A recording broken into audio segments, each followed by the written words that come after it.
प्रिय विद्यार्थियों, मैं डॉक्टर प्रतिमा घोषा, सह आचार्य संस्कृत बाबू शोभाराम राजकीय कला महाविद्यालय अलवर। आज हम स्नातकोत्तर उत्तरार्ध वर्ग द धर्मशास्त्र के अंतर्गत जो प्रथम प्रश्न पत्र है आपका, उसमें जो गौतम धर्म सूत्र है, उस गौतम धर्म सूत्र के विषय में संक्षिप्त परिचय हम पिछले व्याख्यान में प्राप्त कर चुके हैं।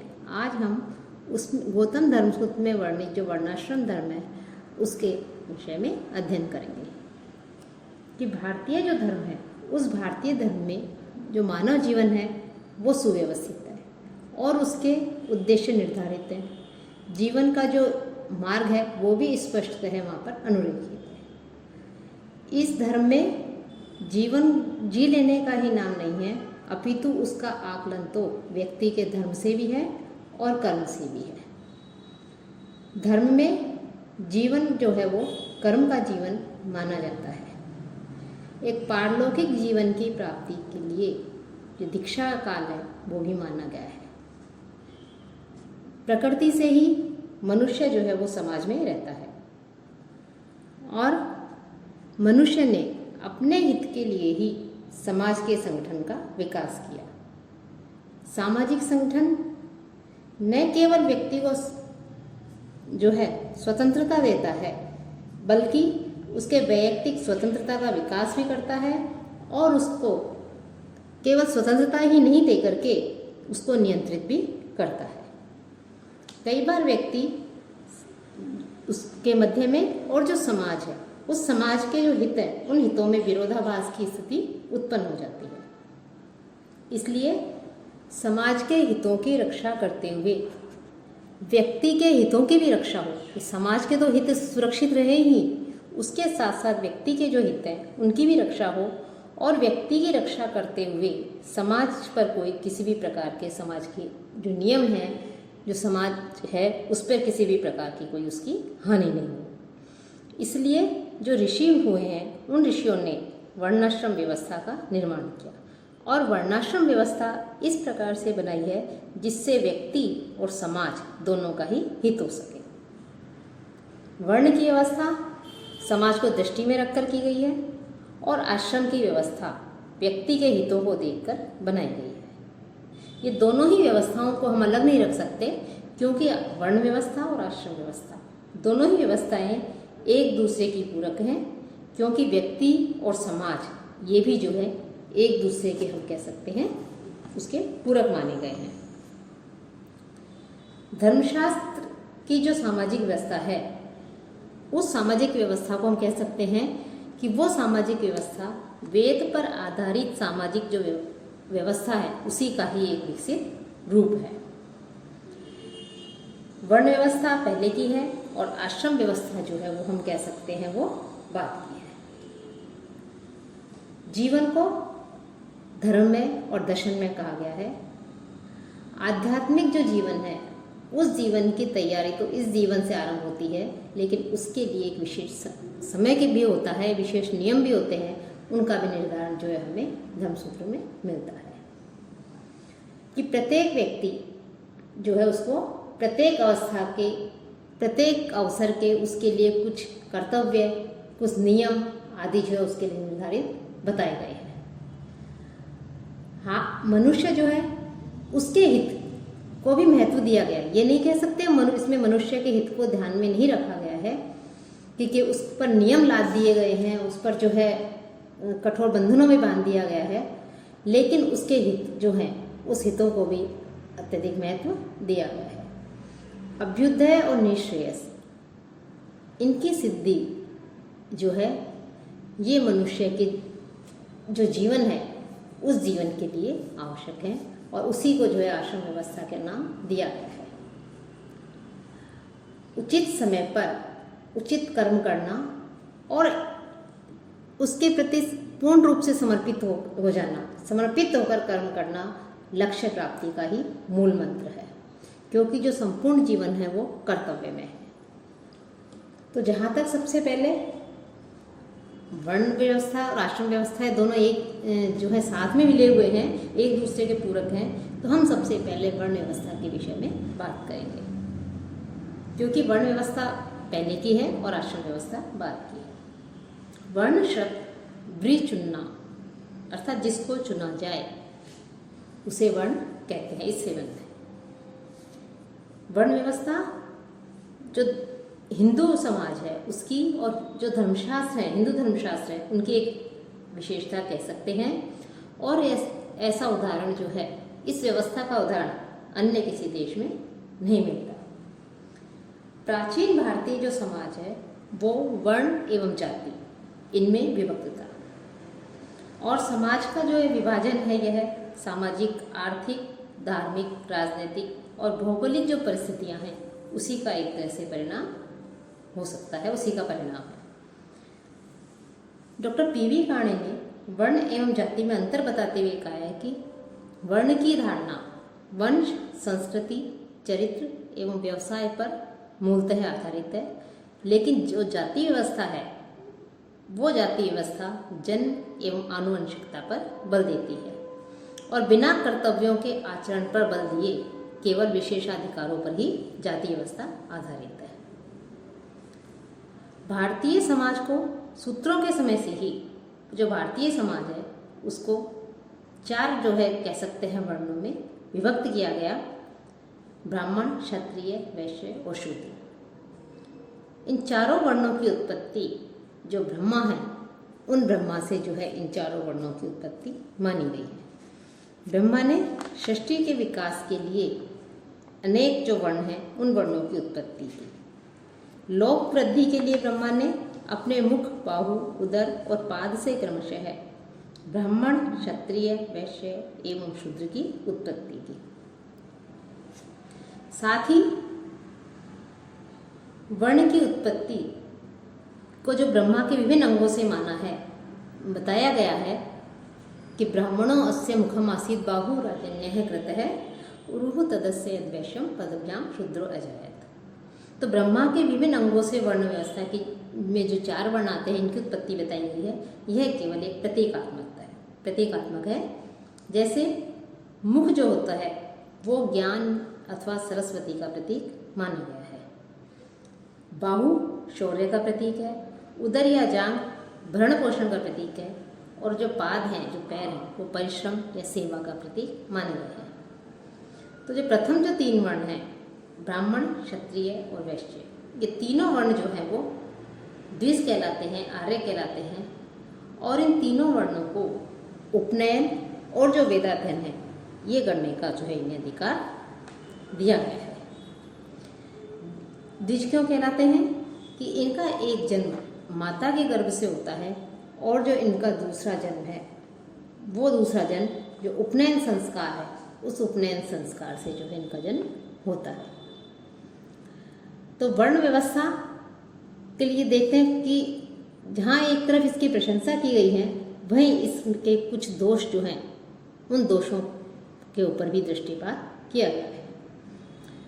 मूल रूप से मूलतः जो वर्ण व्यवस्था है ये जो है किसी भी तरह से जो है एक तरह से कह सकते हैं उस समय इसे बुरी नहीं थी। उसके पीछे मनुष्य के आचार और कर्म का विवेक था। इस प्रकार के सामाजिक विभाजन की व्यवस्था किसी न किसी रूप में सभी संस्कृति और देशों में मिल सकती है, लेकिन इसका जो मुख्य जो श्रेय जाता है वो जो है भारतीय जो परंपरा है, जो वेद हैं, जो धर्मशास्त्र है, उसमें जो है ये सब मिलता है। क्योंकि समाज जो है वो समाज में सभी व्यक्ति एक समान नहीं हो सकते, उसमें भिन्न भिन्न वर्गों का होना आवश्यक है। किंतु सभी मनुष्य, क्योंकि सभी मनुष्य जो है समान उत्पन्न नहीं होते, सभी में समान प्रतिभा नहीं होती, सभी में समान जो हम कह सकते हैं आदत नहीं हो सकती, समान रूप से वो परिश्रम नहीं कर सकते, कार्य नहीं कर सकते, सोचने का तरीका सबका अलग होता है। इसलिए जो है उन सबको जो है अलग अलग जो है वर्णों में विभक्त कर दिया गया कि एक वर्ग जो मुख्य रूप से यज्ञ के संपादन और विद्या अध्ययन में रहता है उन्हें अधिक प्रधानता मिल जाती है, देवों का स्थान मिल जाता है। और यह उसे जो है चूंकि उसका कार्य अध्ययन अध्यापन कराना है तो उसे ब्राह्मण की श्रेणी में रखा जाता है। लेकिन जब हम ये देखते हैं कि जब किसी को अधिक प्रधानता मिल जाए, उसे बहुत अधिक सम्मान मिल जाए, उसे देवों के तुल्य माना जाए, तो समाज में एक असंतुलन का जन्म होता है। क्योंकि जो ये उच्च वर्ण है वो अपने अधिकारों और अपने उच्च स्थान के प्रति जो है अत्यधिक, एक तरह से कह सकते हैं अत्यधिक लालायित रहता है, आकर्षित हो जाता है, उस पर अनुरक्त रहता है, तब जो है वर्ण का आधार जन्म हो जाता है। जिस विशाल भव्य संस्कृति के प्रसाद की नींव सुदृढ़ सिद्धांतों के ऊपर पड़ी थी, उसमें जो है शीघ्र ही हम कह सकते हैं उसकी नींव हिलने लग जाती है, और ऐसी स्थिति में उसके ऊपर हम किसी भी प्रकार का कोई भवन नहीं बना सकते। क्योंकि समाज जो है, समाज के अग्रणी बुद्धिजीवी जो लोग हैं, उनके विषय में हम कह सकते हैं कि वो मानव के व्यक्तित्व को न पहचान कर उसके किसी एक वर्ग के व्यक्तित्व का विकास न होने देना ही ये उनका सबसे बड़ा कह सकते हैं अपराध। और अपने पद का जो है वो हर तरह से दुरुपयोग भी कर सकते हैं, और दूसरे के व्यक्तित्व को भी जो है वो दबाने का प्रयत्न करते हैं, और अपने अधिकार को कायम जो है वो रखने की कोशिश करते हैं। तो इस हिंदू समाज की कुछ बुराइयां भी हैं, उन बुराइयों के भी जो है इस वर्ण व्यवस्था में आ गई है कि यदि सभी वर्ण अपने अपने कर्तव्यों को ध्यान में रखें तो शायद किसी भी प्रकार से समाज में कोई भी वर्ण जो है इस तरह से अपने अधिकारों से वंचित नहीं रहेगा, और अपने अधिकारों के लिए उसको अपनी योग्यता भी बनाए रखनी होगी। सर्वे भवन्तु सुखिनः सर्वे सन्तु निरामया, यह जो कहा गया है, यह सबको सुखी रखने, सभी सुखी हों, सभी जो है कष्ट रहित हों, पीड़ा रहित हों, यह व्यवहार में शायद हमें देखने को कमी मिलती है। मनुष्य अपनी वंश परंपरा जो है, उस वंश परंपरा को और जो वातावरण में रहता है, उस वातावरण में जो है वो जब उसमें रहता है तो उस वातावरण का, यह अर्थ नहीं कह सकते उस वातावरण का वो परिवर्तन करके अपने व्यक्तित्व का विकास करता है, यह बल्कि उस वातावरण का परिवर्तन करके अपने जो व्यक्तित्व का विकास करने का अधिकार भी उसे न रहे। एक विशेष कुल में जन्म लेने के कारण किसी को तो उच्च स्थान प्रदान कर देना और किसी को पशु से भी निंदित समझना, अपने कुल या वंश परंपरा की शुद्धता के लिए अपने योग्य व्यक्तियों से संबंध रखना जो है यह उचित है, लेकिन किसी के अंदर हीन की भावना जो है नहीं रखनी चाहिए, किसी को हीन नहीं मानना चाहिए, और उसे आश्रित और परतंत्र बना करके मानवीय अधिकारों से वंचित कर देना ईश्वर की सृष्टि के प्रति अन्याय है, घोर अपराध है। कि ये वर्ण व्यवस्था जो है इसका उल्लेख वेदों में मिलता है। ब्राह्मण, क्षत्रिय, वैश्य, शूद्र 4 वर्ण माने गए हैं। इन चारों के अलग अलग नियम बताए गए हैं, इनके लिए जो है कर्तव्य हैं, उन कर्तव्यों का निर्धारण किया गया है। तो साथ ही जो ब्राह्मण है, जहाँ उसको अत्यधिक महत्व दिया गया है, वहीं शूद्र की स्थिति का भी जो है हमें इसमें वर्णन देखने को मिलता है कि जहाँ ब्राह्मण के क्या अधिकार हैं, क्षत्रिय के क्या अधिकार हैं, क्या कर्तव्य हैं, उन सबके विषय में कहा गया है, वहीं शूद्र का भी जो है इसमें वर्णन मिलता है। कि साथ ही जहाँ द्विजों को उपनयन का अधिकार दिया है, वहाँ उससे जो है चतुर्थ वर्ण को इससे वंचित जो है माना गया है। हम वर्ण व्यवस्था की जो कठोर रूप जो हमारे धर्मशास्त्र वाङ्मय में देखने को मिलता है, वेदों में देखने को मिलता है, उसके पीछे हम समझ सकते हैं कि उसके पीछे केवल 2 ही बातें हो सकती थी।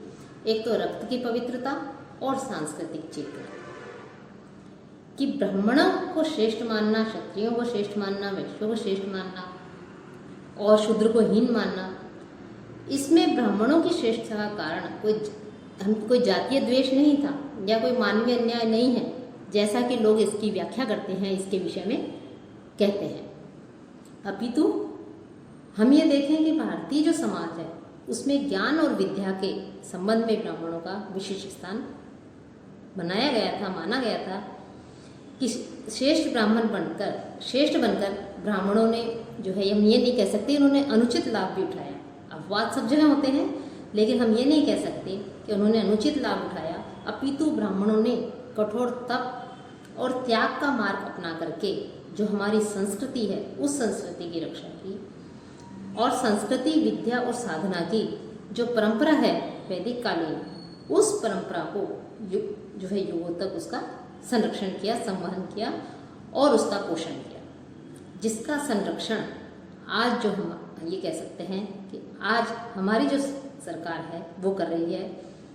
और हमारा समाज अपनी संपूर्ण शक्ति और साधनों के द्वारा भी जिस परंपरा का संरक्षण उस समय जो है, जो वर्ण व्यवस्था के अंतर्गत जो ब्राह्मण थे उन्होंने जो संरक्षण किया, वो संरक्षण आज हमारा समाज अपनी संपूर्ण शक्ति और साधन लगा दे, लेकिन फिर भी जो है उस परंपरा का संरक्षण नहीं कर सकते।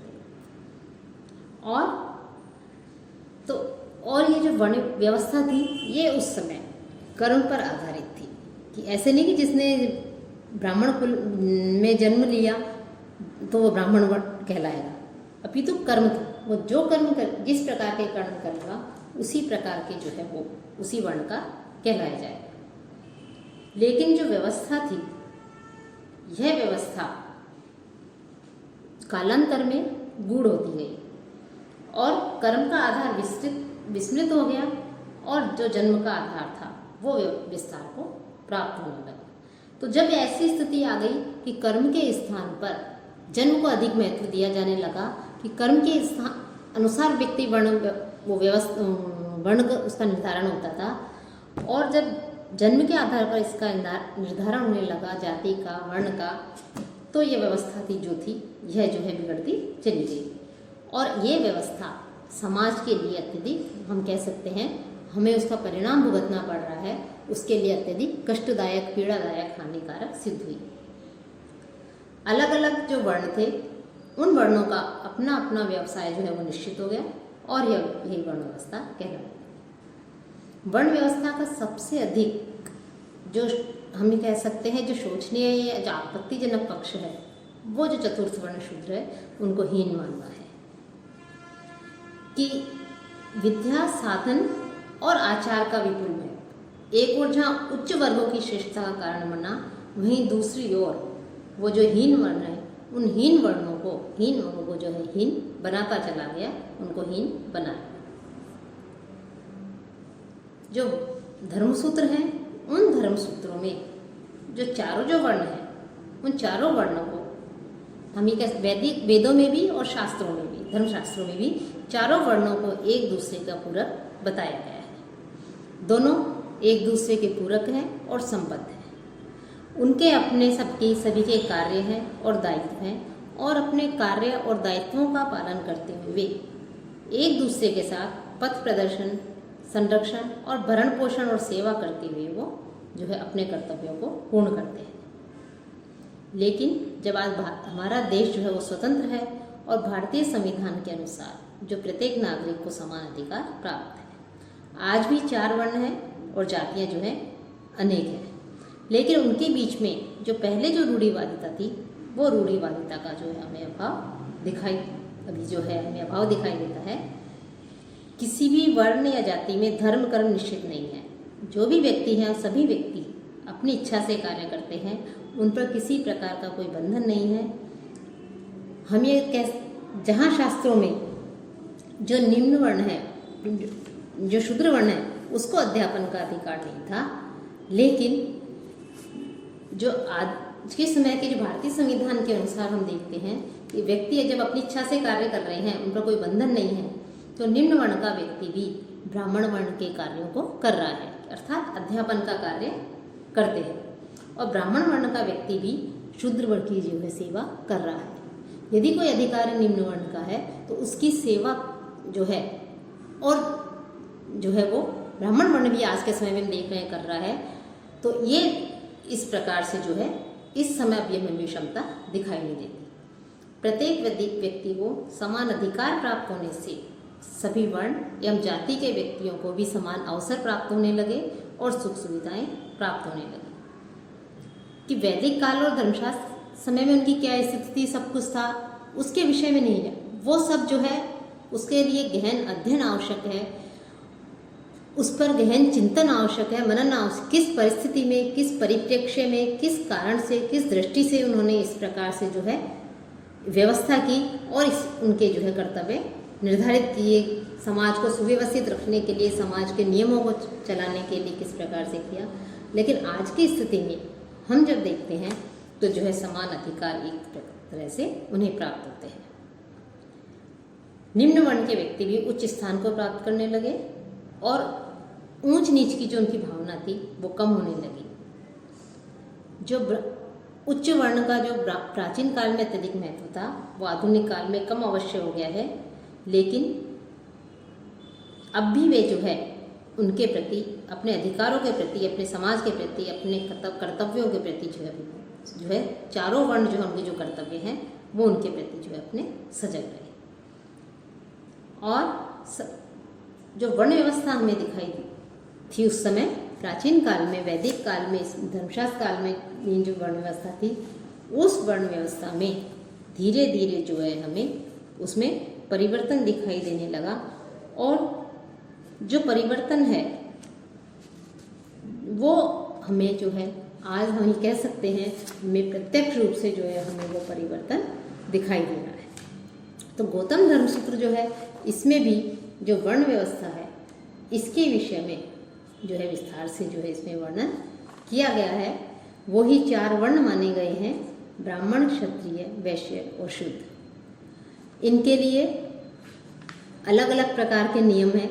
जहाँ ब्राह्मण को उच्च वर्ण माना गया है तो उच्च वर्ण के व्यक्ति के यदि कोई अपराध करता है, क्योंकि उसका अनुसरण सभी करते हैं और वो शिक्षित है, तो उच्च वर्ण जो है वो यदि समाज के विरुद्ध कार्य करेगा, कोई अपराध करेगा, समाज के अनैतिक कार्य करेगा, नियमों को भंग करेगा, तो उसके लिए भी तो अत्यधिक कठोर उसके लिए अपराध का और दंड की व्यवस्था भी की गई है।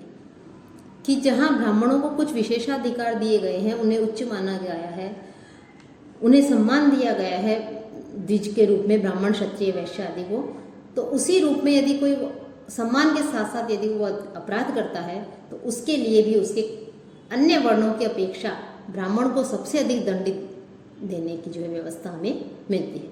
जो शूद्र वर्ण है उसके वो यदि कोई अपराध करता है तो उसके लिए जो है कम दंड का निर्धारण वहाँ किया गया है। साथ ही उनके लिए क्या प्रायश्चित है, क्या उनके लिए नियम है, तो इनका भी जो है हमें वर्णन इस गौतम धर्मसूत्र में जो है हमें विस्तार से देखने को मिलता है।